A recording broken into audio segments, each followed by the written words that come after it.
ربنا إننا سمعنا مناديا ينادي للإيمان أن آمنوا بربكم فآمنا ربنا فاغفر لنا ذنوبنا وكفر عنا سيئاتنا وتوفنا مع الأبرار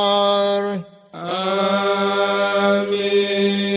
ربنا وآتنا ما وعدتنا على رسلك ولا تخزنا يوم القيامة إنك لا تخلف الميعاد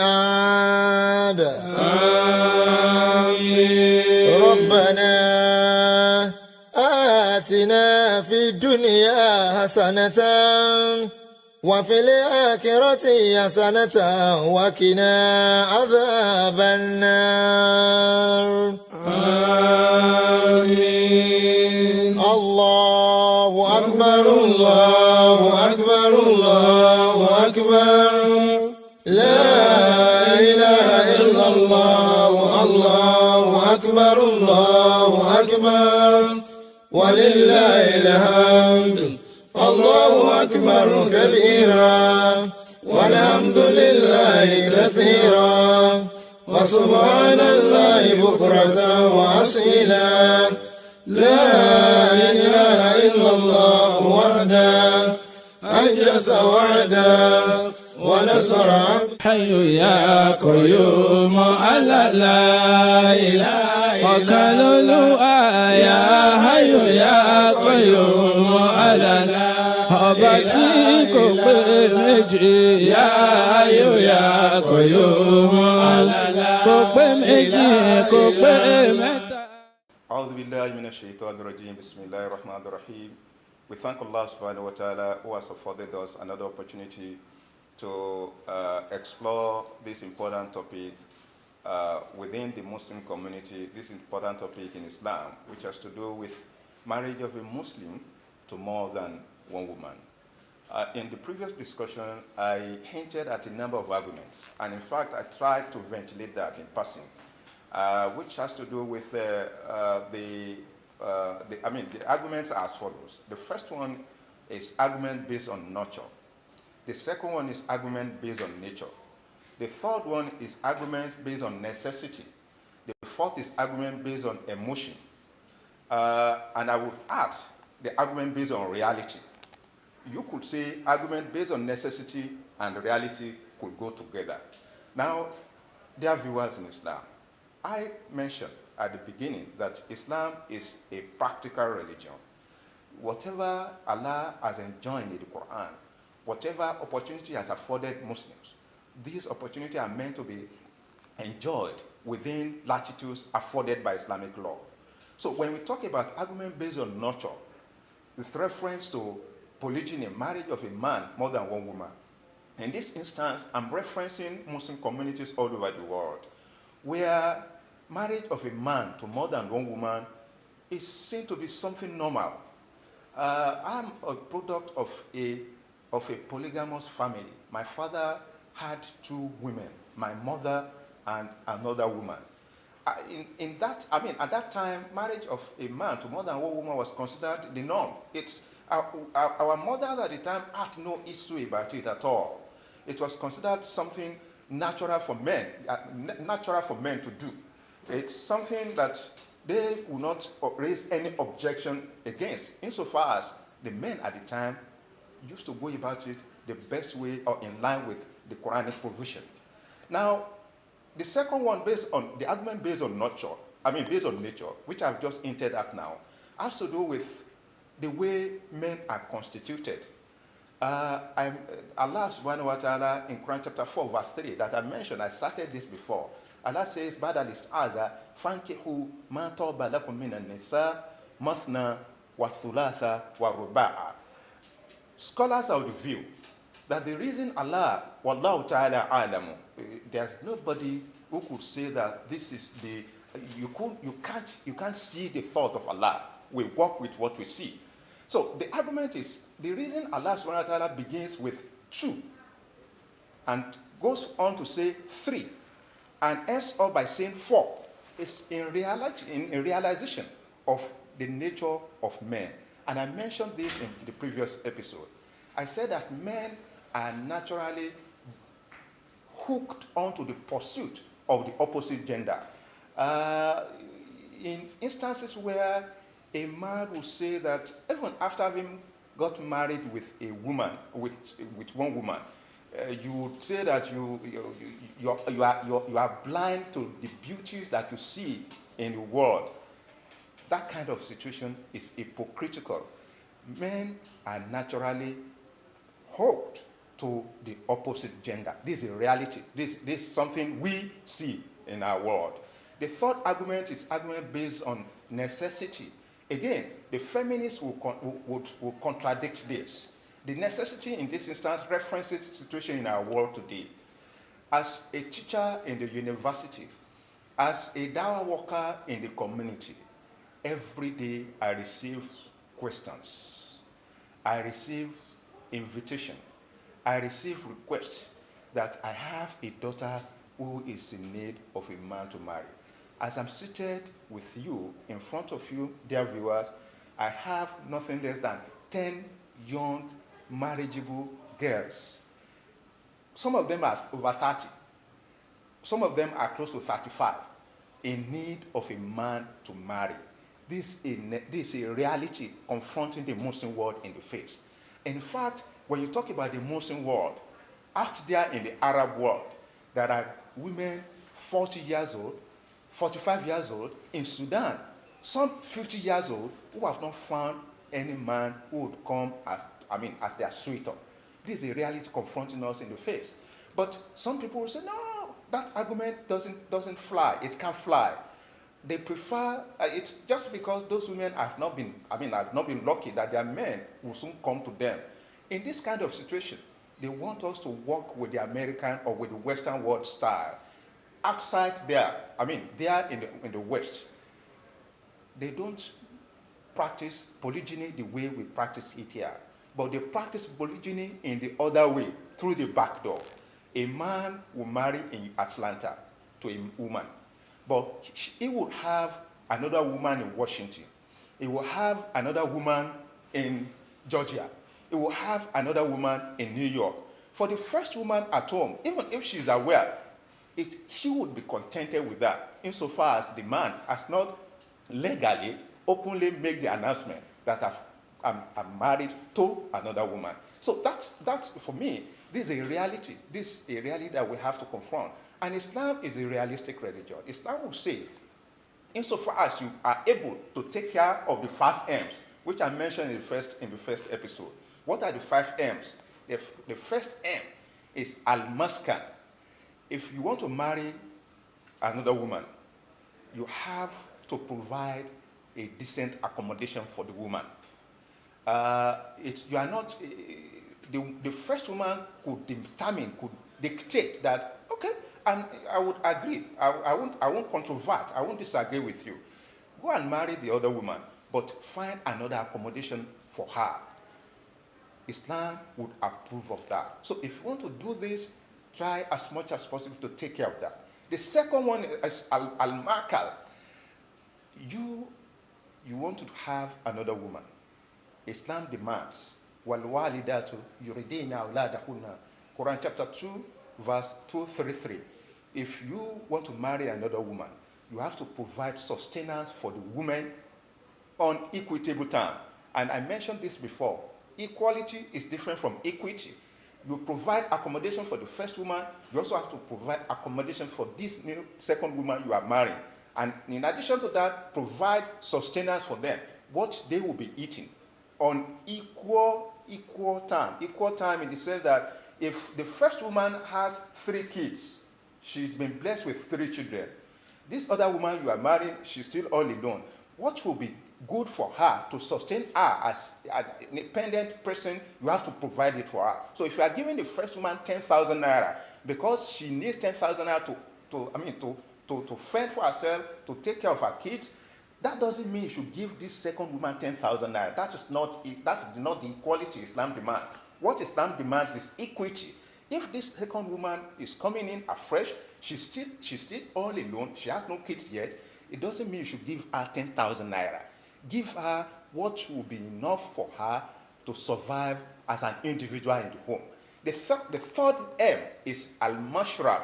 Al-mashrab again relates to sustenance. Drinking, everything that she will need to satisfy herself, to enjoy comfort in the home. This is the third M. The fourth M is al-mabit. Al-mabit relates to you spending your time with your women, with your wives. Islam demands that if you are spending 2 nights with the first woman, the first wife, try as much as possible to do the same, to spend equal nights with the second woman.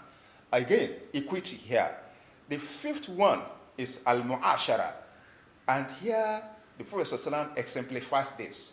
There is something in the man that he can't share equitably, and that is love, that is affection. That is why the Prophet ﷺ says, Ada kismati fima amliku. Ya Rabbi, fala ta'khuzuni fima tamliku wala amliku. I shall exemplify and explore this when I come back after this short break. Please don't go away. Assalamu alaikum wa rahmatullahi wa barakatuh. أعوذ بالله من الشيطان الرجيم بسم الله الرحمن الرحيم. In the name of Allah, the entirely merciful, the especially merciful. ولن تستطيعوا أن تعدلوا بين النساء ولو حرصتم فلا تميلوا كل الميل فتذروها كالمعلقة وإن تصلحوا وتتقوا فإن الله كان غفورا رحيما. And you will never be able to be equal in feeling between wives, even if you should strive to do so. So do not incline completely toward one and leave another hanging. And if you amend your affairs and fear Allah, then indeed Allah is ever forgiving and merciful. You are welcome back, my brothers and sisters in Islam. And again, we are trying to explore this almost difficult aspect of our Muslim life, and that has to do with I, as a Muslim, I find myself in this circumstance. What's the circumstance? I married another woman. I told a brother who did that, I said, you are now between paradise and hell. Paradise in the sense that you are doing a great service to Allah subhanahu wa ta'ala by taking another sister, by rescuing or by taking another sister into marriage. You succeeded in solving a social problem, and that is by providing a home for a sister who had been out there, who had been invited by a Christian that if your brethren are not married, they are not looking at your side, why don't you come, I'll marry you. And the brother heard about it, and he offered to marry the sister, and they entered the wedlock. Presently, they are married. They are at home. But I want to now raise a number of issues. Remember, during the last episode, I quoted an hadith of Prophet Muhammad sallallahu alaihi wasallam. Whenever the Prophet sallallahu alaihi wasallam entered to his wife, he attended to her desires. He gave them what he should give to them as a husband. He will raise up his hands like this and pray to Allah, Ya Rabbi, O my Lord, Adihi kismati fima amliku. What I've distributed among my wife is what I have control over. Falata huzuni fima tamliku wala amliku. Oh Allah, please do not hold me to account over something that you have control, but I do not have control. In other words, every man who marries more than one woman is playing between paradise and hell. Paradise in the sense that he has an opportunity to enjoy more rewards from Allah, because every time he puts sustenance in the mouth of every woman under his care, Allah is going to reward him.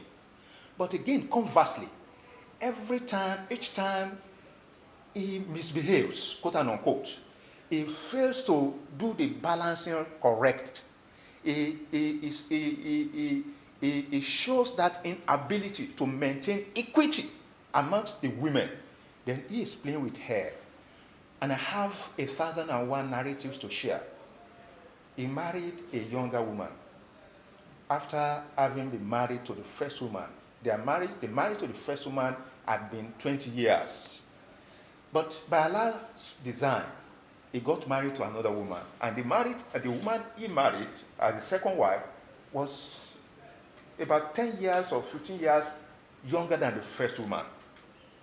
Naturally, I told him, once you do that and you put the two women under the same roof, it's natural that the first woman would consider this second woman as a competitor.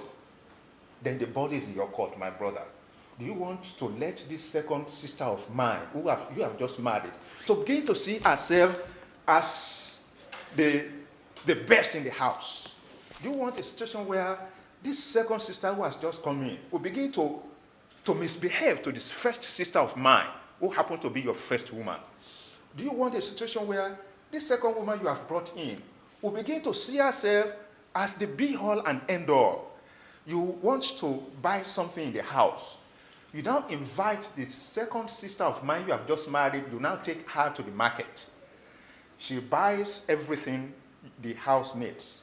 She's now the one that's now distributing the thing to everybody in the home. And you expect my sister, who you married first time, 20 years ago, to sit down and say, my Alpha, what you have done is good. I approve of that. If she does that, that's unnatural. So I'm saying that, my brother, to call your attention to ways and means by which we men will create crisis for ourselves. We sometimes mismanage opportunity that we have. If we have two women under our care, if the house is going to be in bliss, it will be a function of how good we are as managers. It will be a function of how ready we are to take cue from Prophet Muhammad sallallahu alaihi wasallam. I remember lots of stories in the lifetime of Prophet Muhammad sallallahu alaihi wasallam. One day, he wanted to go and visit one of his wives. And Aisha was aware that the Prophet sallallahu alaihi wasallam was going there. Then Aisha now said, you want to go there? You are not going anywhere today. You are going to stay with me. Then the Prophet sallallahu alaihi wasallam now sent a message to the woman he was meant to go and visit. That whatever the woman wants to give to her, whatever preparation she has made, she should bring the preparation to him in Aisha's quarters. As the servant was bringing the meal to the Prophet sallallahu alaihi wasallam, Aisha ran out of her room, and she bumped into the servant, and the tray dropped onto the ground. Then Prophet sallallahu alaihi wasallam stood up, then invited everybody in the house. This is where Allah has destined that we shall take our meal today. And the Prophet sallallahu alaihi wasallam invited all of them to join him in eating the meal on the spot. You are talking about wisdom. That's one wisdom that will be difficult for you and me to practice. But that's one way to manage our situation. But that is small. That is even light. Consider this other woman, the first woman. I mentioned her story to you. She sees herself and she doesn't see anybody else. She believes that she's the most beautiful woman in the world, that her husband will never for one day consider the possibility of marrying another woman. But lo and behold, that happened. Now, she has turned the house to hell. She has turned the house to denizen. Then the challenge is for you, my brother. Would you succumb to that? Or you pray to Allah subhanahu wa ta'ala to minister to the heart of this sister of mine, and you find a way to placate her, to talk to her. I remember a story. I told somebody who is close to me. She happened to be the first woman in the home. I said, my sister, I married you when I was in Mecca. I married you when I was a nobody. I married you when I had no millions with me. I married you when I had no car. I married you when I was in Mecca. In other words, those years when I had nothing were my years in Mecca. The same way Prophet Muhammad sallallahu alaihi wasallam spent years with in Mecca. though I'm now a millionaire, though I now have fleet of cars, there's no way any woman that I marry today can be in competition with you. And I would want you to tell her too, that any other woman you marry today, on top of that other sister of mine you married years ago, you are marrying them while you're already in your Medina. And I used to tell my sisters, each time I have opportunity to intervene when there are disagreements, and I always tell them, the first woman in the home that you married is your woman in Mecca. There's no way this other woman can be in competition with them, because Mecca for you has gone. The Mecca of your life has not gone. So there's no way this other woman who you have just married can now rise up in competition with this other woman, with the first woman you married years ago. This will be one way by which we can manage conflict in our home. And again, there's no way you won't have conflict. I remember years ago, a brother shared this story with me, that though he was married to one woman, her wife would constantly comport herself as if he was married to more than one woman. And I always tell him, my brother, it is natural for women to comport themselves that way. And I want to share this again with you. If it is possible for you to consider this, please consider it. Our fathers years ago, whenever they are married, they will not sleep on the same bed with their wives. This is a reality that I chanced upon, and I consider it very, very important. We men, we always comport ourselves. Once we are in love with our women, and this is good, we have to be in love with them. We have to be in love with them. But it's also Islamic that you have a separate room to yourself, a separate room for her. That is the best way we can live our life. That doesn't mean you want to marry another woman. No. But if eventually you marry another woman, it will be easy for you to begin to manage the emotion, and that's the emotional dimension to this. It will be easy for you to begin to manage the emotion, the emotional question that would arise once you take the decision to marry another woman. And I share this with you again. One woman confessed that one of the challenges she had after her husband got married to another woman was that years ago, they used to sleep 24 hours on the same bed. So she couldn't bear the thought anymore of her husband sleeping on another bed with another woman. And I said, that's natural, that's true. But that is not against what Islam says. Islam has approved of that for her. So try as much as possible to confront this reality. But one way we can assist our sisters confront this reality, if it's not late for you and me, is to begin to have some arrangement in our home in which we give independence of living, of sleeping to our wives. Let's have separate rooms for ourselves. Let them have separate rooms for themselves. These are ways by which we can confront that. And I want me to mention this again. You can't have a successful polygamous home if you are the type that sees everything that you should not see. In other words, success in a polygamous home depends on the ability of the man to be a conscious blind person. A blind person, though he has his eyesight fully, he could see everything. But for you to be successful in a polygamous home, you have to comport yourself as if you are a blind man. Not only that, you have to comport yourself as if you are a deaf man. Not only that, you have to comport yourself as if whatever Allah brings to you, you are ready to take it. And you have no option other than to take it, because you are the one that decided to bring two opportunities of life to yourself. When you marry another woman, as I mentioned ab initio, you are giving yourself opportunity to earn more reward from Allah. You are expanding your paradise. You are making your world big and bigger than what it used to be before. But again, like paradise, every paradise has one potential, and that is to become a hell. If you are not careful, the paradise that you have now will become a hell if you do not walk with wisdom, and if you do not pray to Allah subhanahu wa ta'ala to constantly grant you wisdom. I want to close with this. Our elders in the Yoruba setting will say, wisdom cannot tie the lock. You need rope to tie it. Wisdom cannot tie the log of wood.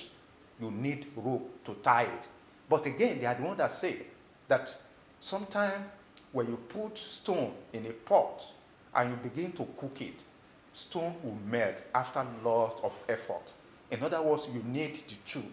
You need the stone, you need a good charcoal, you need a pot, and you need to begin to cook the pot, cook the stone, until that time when stone will melt. The point I'm making is this. There can't be an end to a situation where the first woman you have married will begin to say, I want to thank you for marrying another woman. No, no, and no. Life does not work that way. You have to keep this in mind. Pray to Allah subhanahu wa ta'ala to continue to grant you the wisdom. Pray to Allah subhanahu wa ta'ala to continue to grant you the physicality that you need to make this work. And pray to Allah subhanahu wa ta'ala to grant your women, the women that you have married, 2 or 3 or 4, the reality, the understanding that they would use to work with you, so that while you are working together on this life as Muslims, you will transit to the great beyond as Muslims. Brethren, I want to conclude. Our families are useless in this world if we do not have them together with us in paradise. One way to have them with us in paradise is to establish our home based on Islam. If we use Islam at the beginning, if we use Islam as a foundation, if we marry them as Muslims, and if they are also ready to work with us as Muslims, I believe that we should be successful at the end of the day. I want to pray to Allah subhanahu wa ta'ala to ease our situation in the world today, to change our adversity to prosperity, and to heal our wounds, to heal those who are in hospital, and to grant us protection against the corrosion of coronavirus. ربنا إنا نعوذ بك من البرص والجنون والجذام ومن سيء الأسقام ربنا لا تؤاخذنا إن نسينا واخطأنا ربنا ولا تحمل علينا إصرا كما حملته على الذين من قبلنا ربنا ولا تحملنا ما لا طاقة لنا به واعف عنا واغفر لنا وارحمنا أنت مولانا فانصرنا على القوم الكافرين سبحان ربك رب العزة عما يصفون والسلام على المرسلين والحمد لله. Àánú tàbá lọ níwájú Olúwàjà ara láàánú tàbá tó ń bọ̀ lẹ́yìn dákúnjẹ́ ara láránṣẹ́ lórí iṣẹ́ wa Olúwàjà ara láàánú lórí àwọn ọmọ Olúwàjà ara láránṣẹ́ kódà lójú oorun Ọlọ́run jà ara láàánú ó ti kú mẹ́ta ó ti kú méjì ẹyọ kan tó kù rè o Allahu Latifu la ilaha illallah.